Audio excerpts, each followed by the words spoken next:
Nintendo Direct presentations have always had an air of excitement around them, and the most recent Nintendo Direct in particular had a bittersweet feeling to it because it's most likely the final Direct for the Nintendo Switch. Gamers were not really anticipating much in the way of new titles, but were surprised by a bevy of first-party announcements, remasters, and third-party support leading into the holiday period.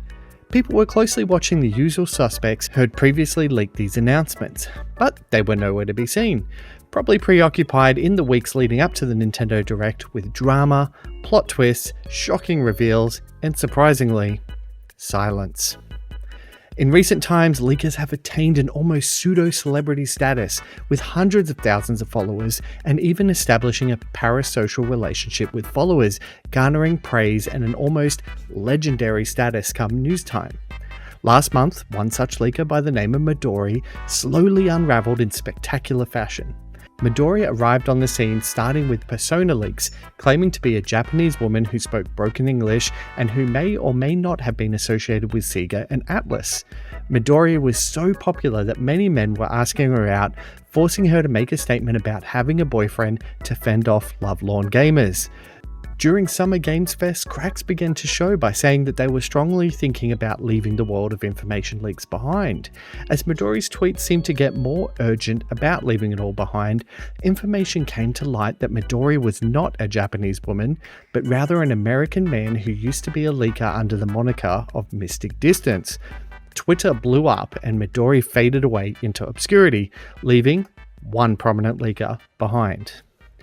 And this leaker is the most infamous of all, seemingly untouchable, going by the name of Pyoro, represented by a red bird of the same name from the WarioWare series, who had many accurate leaks leading up into the past.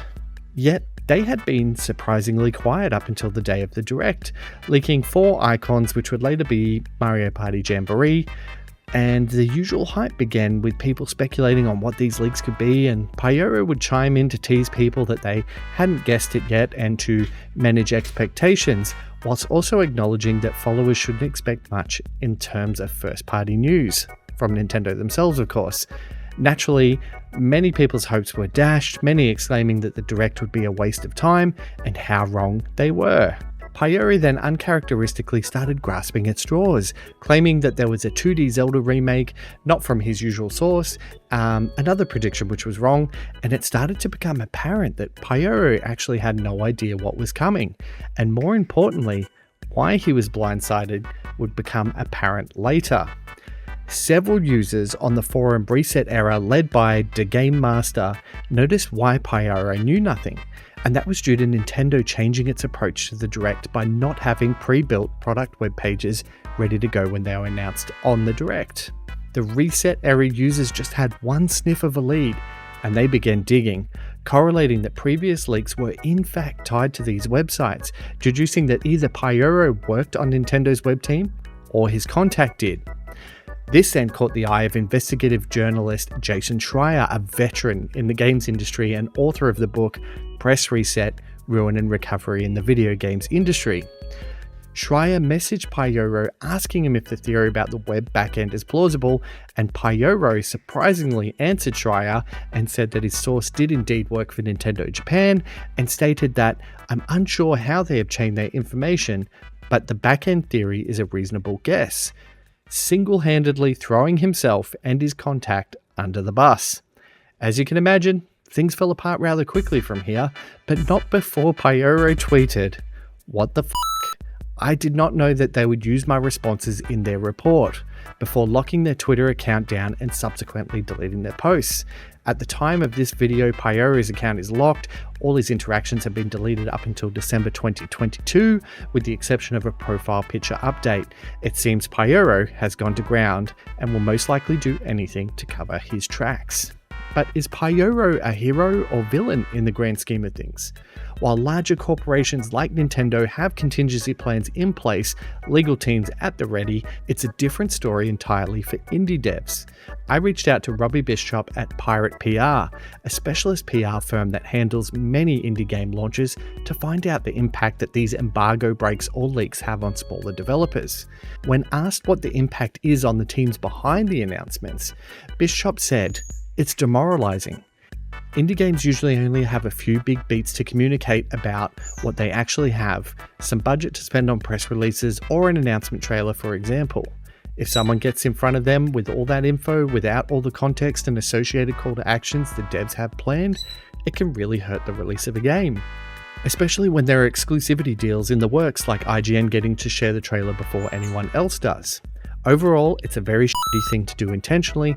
It could wreck the entire communication plan of a game's release. Bishop continued to highlight the financial implications that this could have for devs. Not hitting the market beats when we intend to can definitely hurt. Imagine someone uploading a full video playthrough of a game weeks before the release and its single-player narrative game. The fans of the title could just be tempted to watch the entire video instead of waiting to buy and play. It's possible that you could lose some sales to this. On the other hand, we tend to be lenient on video embargoes and usually give creators free control over when they can publish and what to include. It works best, but there is indeed a risk to showing too much too early. Not everyone sees it this way though, because I did ask a small group of consumers what they thought of the Nintendo Direct and the leaks that happened beforehand. One gamer had this to say: "I was hyped when leading into the Nintendo Direct trying to solve Pyoro's leak. I sat on Twitter refreshing and scrolling through the comments, and it just built excitement." When asked if leaks are bad for the industry, another gamer commented, "They don't get to control their own hype or narrative, but it also gets people talking. Also, free market insights. They may be able to adjust some scope depending on comments." Whichever side of the fence you may sit on, one thing is clear. It's game over for the current leading leakers. Reputations are in tatters. Accounts are locked down. And no doubt Nintendo is investigating these claims, which will be making the leakers start to sweat. The most recent Nintendo Direct blew expectations out of the water because it had that element of surprise. Exciting gamers for the end of the Switch's life cycle. Here's hoping when the Switch successor is officially announced, it will have the same excitement and anticipation, and like any good game story, remain spoiler free. Thanks for watching.